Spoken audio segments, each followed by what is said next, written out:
Hi, this is Dennis with Second Chance Tackle. Thank you for joining me again. And today we're going to be working on another one of our pandemic projects. This one is a Pflueger Capitol. It's the number 1985. It's a smaller framed reel than the bigger Capitols that you may be used to seeing.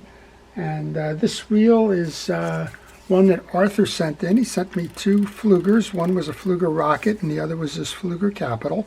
And he also sent me in a Ocean City 300 spinning reel with a bail problem, and I think I've previewed these before. So this reel was a 1970s reel and early 70s, and Pflueger was the manufacturer. It's got, I believe this is a rubber or a plastic hard casing side. This was German silvered, and the silver is worn here. It's showing its use, but it's turning. That's always a good sign. This is our release, and we'll see. Doesn't look like we're in free spool release here, so we're going to have to see what we can do with that. This is all part of what you would do before you start a project. You want to make sure that you can identify the functions. In this case, the handle should not be spinning in free spool. And the rest of it is turning. Tighten down the drag washer holds. So it looks like the one issue may be that free spool release there. So we're going to show you how to take this apart, how this reel is made, and show you how to service it. I noticed as I'm doing this, there is a little tink, tink, tink, which is usually a little spool chirping, and that's something that over time you get a little warp in the spool and you can't do anything with. So I start with removing the side plate and the external pieces, and I start also by thanking our first responders, our hometown heroes, and everybody involved in keeping us safe during the pandemic. Fire, emergency, first responders, medical clinicians, as well as all of the folks like the teachers, the essential personnel, the supply line folks that are delivering stuff, and all of those people that put their lives on the line every day to keep us safe. Thank you. I take the side plate off by the single takeaway screw. It's got all kinds of screws and things on here, screws and rivets and the like, but interestingly enough, the side plate comes off by removing this screw. You'll see that there's two hash marks on the silver piece, and there's a line in the black portion of this. So it tells you to remove it. You want to align that line with this hash mark, and it's the reverse when you reinstall. You want to align to the top. Just like a pen jig master or the others, unloosen this screw, pull it out, and then turn it counterclockwise until these two lines match, and then you should just be able to pull this thing off. There you go. That's your inside of the workings, and I think the issue here is that the spool gear is not lined into this, so when you're going to try and pull it in and pull it out, it's not on. So that would be why this thing is failing. That should be a simple fix. This collar here is probably where that spool gear is going to have to engage. So we'll work on that, see if we can make that work. I'm going to remove the spool, just clean this side up. There's nothing going on this side. There's no burrings or anything fancy here. I'm going to use a little bit of penetrating oil there to get rid of some of the hard grease. There's just a little bit inside that click ring. And we'll just grab a brush, grab some new fishing reel grease. I use Penn's Precision Reel Grease. I've often mentioned I don't care what grease you're using, but please use a fishing reel grease when you go to service your reels. It's made for marine applications, and there's no sense trying to save a few pennies by using some multi-purpose grease. All right, this is the spool gear. We'll get that out of the way. Interestingly enough, this is a made in America early reel, and it actually has the standard half-inch nut cap on it as opposed to a metric one. We can remove the handle. All of those are going into a parts tray. I use the bottom of a milk jug as my parts tray, but I like to keep all my pieces and parts there so I know where they are when I go to reinstall those after the service is complete. This one has an indented star adjuster. So when you see that the collar just equals this ferrule here, don't worry, because this goes below that. Kind of keeps the water out and it keeps the pressure on to do the drag adjustment. I'm kind of curious to find out what the state of this drags are and if there's even one that can be replaced. I'm turning this over now to find out what my bridge screws are. I have 1, 2, 3, 4, and they match up here. So we're going to go ahead and remove the bridge screws now. First time I saw one of these, I kind of was a little intimidated by it, and then you realize it's a little bit of a different way of looking at the side plate, but they all line up. And again, I think the first Pflueger Capitol reel like this was 1970. I'm going to go back and check for sure, but I think it was in that era. All right, this is going to remove the side plate. I still don't know about the anti-reverse. I guess we're going to find out. I think it's part of this this bridge here. I think it might be hooked onto one of these two studs for the post, but much like a Jig Masters is, but we'll find out. All right, I think I got the ones that will enable me to take the side plate off. I do. Yep, so that's what we have. So pay attention here. This is a good time to tell you to take pictures along the way if you're a little bit confused or concerned, or you don't have a schematic or the like. This is telling us an awful lot here, right? So one of the things is we have a wraparound screw, spring rather. It starts here, wraps around this post, comes under this one, over here to hold that dog, which is mounted on another stud over here. So you want to pay attention to that. Get your camera out, whether it's a digital camera, your cell phone, or anything else for that matter that'll take a picture, and take that picture so that you know how to reinstall. I just pulled that off, but we'll come back to that. I believe that these two small screws now should hold the balance of this plate on. So let's go take those two screws out, those three screws. And my screwdriver blade seems thin enough to get these. You may need to use a micro screwdriver. I may need to use a micro screwdriver. We'll see. It's right on the edge, but it seems to be working. And you want to do this because we want to service this yoke assembly, and also we want to figure out how to get that pinion gear back in there. This one just seems to be spinning freely. There we go. Okay, so that's how the second part of the assembly comes out. So this is the back of the assembly. I'm going to tell you it's plastic. I've said before it could be rubber. Some of the early older vintage reels had a rubber side plate. This one has plastic. That's okay. And we want to clean the back of this too. Again, good place to take pictures here, just so that you can figure out, in the event that you kick a spring here or something, that you're able to get that back. All right, this one was attached to the spool when we opened up the reel, like this, but it's not flipping in and out, so that tells me that the channel, let's see, we lost something already. The channel belongs in here like that. Somehow this became disconnected, not sure how, but that's why this piece isn't working. All right, the side plate is clean. I'm just going to put a little bit of grease in that carrier underneath. I'm going to oil the spring mechanism here. Again, just like the grease, use a fishing reel oil where the oil spots are. Okay.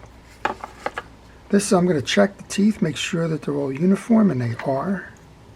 So we'll go ahead here and give that a nice coat of grease. This reel is very dry. It hasn't seen grease in an awful long time, so let's make sure it gets caught up on its on the grease. And then we can take this and loop this into the carrier just like that. Okay, let's go work on getting that side plate installed. Here's that piece that fell out. That piece you kind of hook underneath here. Not always easy to do, but you got to line it up.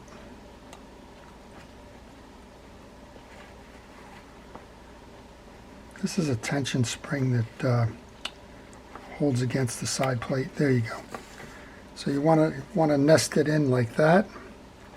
You want to grab your side plate. There's a big hole here which is going to correspond with the side plate release screw.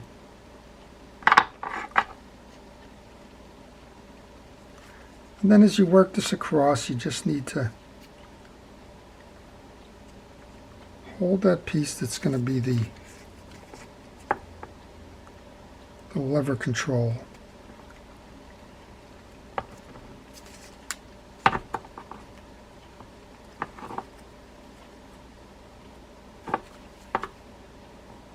There you go. Just work it in.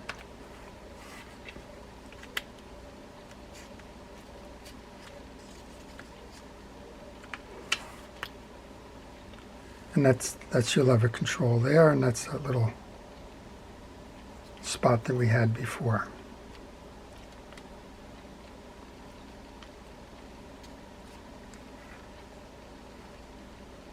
Okay, that's the side plate there. We want to come over and service this now. We have the little collar, and then we have this little arrow point. Notice the orientation of that. We have a screw that's holding the bridge to the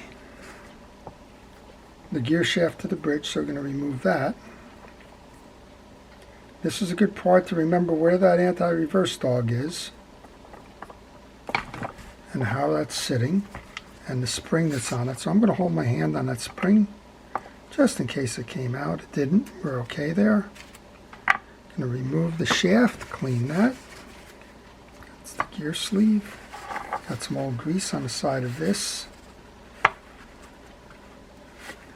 trying to be careful not to disrupt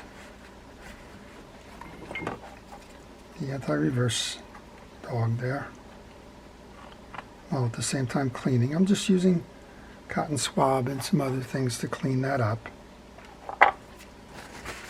We want to re-grease the centerpiece, the shaft.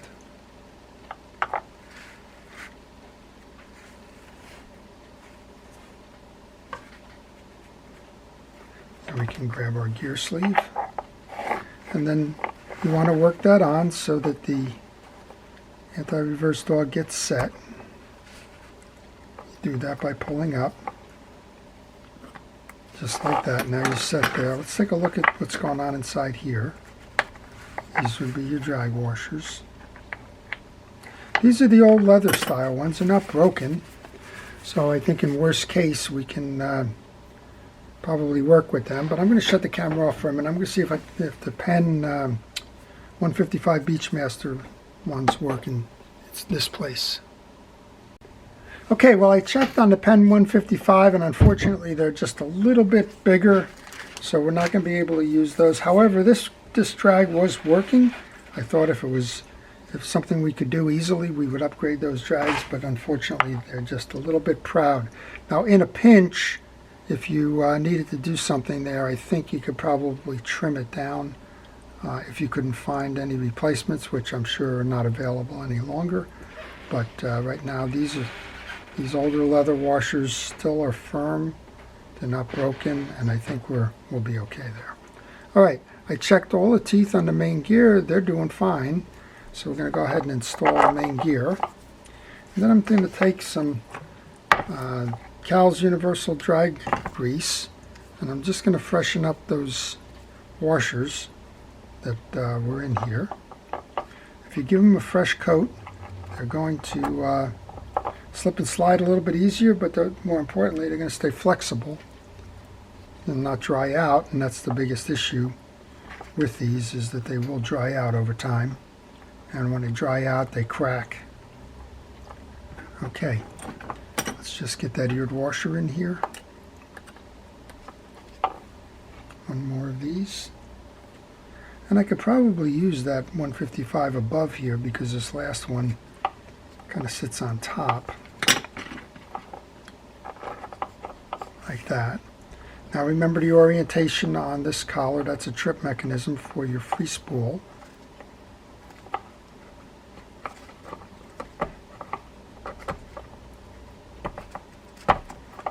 And then we have the collar that goes above that. So we've taken off the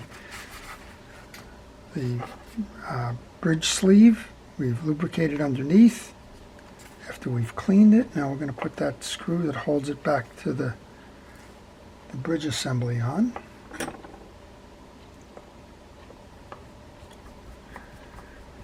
And then we can put the whole thing back in. We want to take this side while we have that side plate on before we go too far. Let's take those two screws that I left on my desk there. Let's get those back in.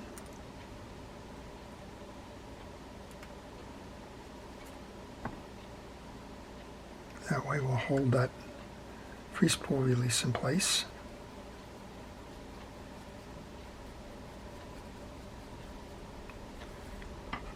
This is where taking pictures is helpful. If you're getting kind of caught up in things and you look around and you can't remember where those little screws go, this is a good indication of where that would be, and that will help you get along with that. All right, this whole thing now just kind of goes in.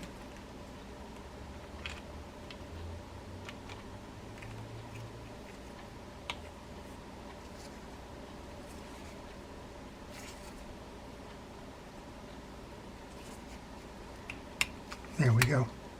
Don't force anything when you're doing this. You want to make sure that you're patient, and if something seems a little tight, just take your time and work through it rather than try to use brute strength. All right, all four of these screws were the same, so it didn't matter which ones go in which holes. So we're going to go tighten this. I'm going to check that free spool release. See what's going on there now. It said it became unhooked because of the way it was laying on that spool there. Now we've hooked it back into that guide, and we'll see how we do. All right. Next up then is the spool. While we have the spool out, we can do some cleaning on the spool. Something like this that's got the greening on it, you can use a something like a Flitz metal cleaner. I'm going to use some chrome polish and a piece of steel wool just to see if I can't get some of that greening off. You're never going to restore the chrome once it's lost on these, but you can get the greening off. This is 4-0 steel wool. It's the least aggressive of the steel wools, and can be used for polishing, and that's kind of what we're doing here. No sense not doing something like this while you have it off the reel. And then we'll just mop it up a little bit with the paper towel. I'm going to go back and grease both sides. This is the click side. This is the spool shaft side. That goes in next.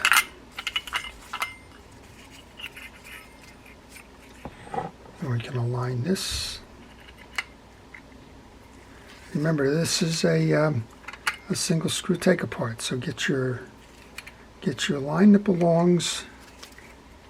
Remember, I said you have the two hash marks here. Get that line near the first hash mark now. Turn it so that the second one aligns with it. Notice we have a free spool now. We're in down mode, and we have a free spool. That's exactly what we wanted to go fix. Put that back on. Put our star drag back on.